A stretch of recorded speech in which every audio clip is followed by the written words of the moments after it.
าวแล้วยักยอกเขาหัวงอกจังอายสิลองเกี่ยวเบิ่งก่อนนะเบิ่งก่อนนะนางเอ้ยตายแนมเบิ่งใบหน้าขาวดังจันวันเพ็ญเลี้ยวเบิ่งคอข้างหูปากผมเกียงโอ้น้อฟังเสียงจ่าเสียงเว้าผู้เฒ่าจนหัวใจสั่นอายอยากยกเท่าปันเอานางน้องมาบ่ายกินบ่ายกินเด้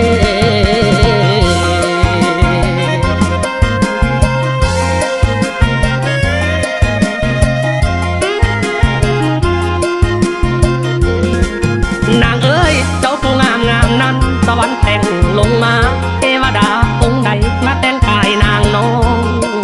โอ้น้อไอ้นี่มองทางซ้ายทางขวาแล้วสง่าเบิ่งดารากะบ่เท่ายามเมื่อเจ้าแต่งกาย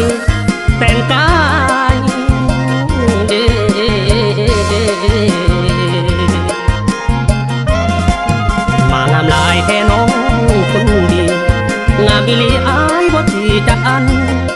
เท่าจังอายได้เพียงความฝัน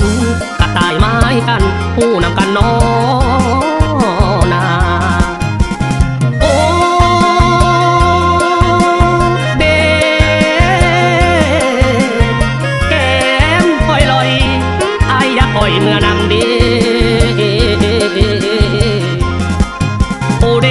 คันว่าเป็นไปได้อยากเป็นเพศเป็นของน้องเอ๋ยอายอยากตายเป็นพรให้นางน้องทางเม่นว่าอายอยากตายเป็นทางอันงามให้น้องใส่จริงที่ได้อยู่ไกลหอมแก้มแม่นสู่ยาม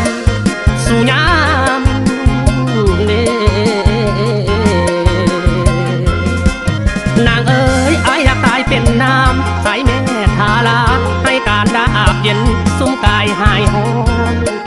แม่นว่าตายเป็นหมอนป้องข้างของนางคือสิอุ่นคันแม่นบุญอายคำสิตายซ้ำหดเสือใน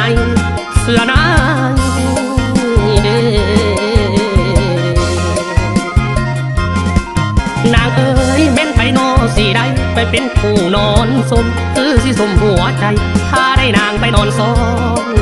แม่นว่าใครได้นอนนำน้องหมายปองสิบ่นายอันผู้เฒ่าจังอายห่างตาซ้ายน้องบ่แล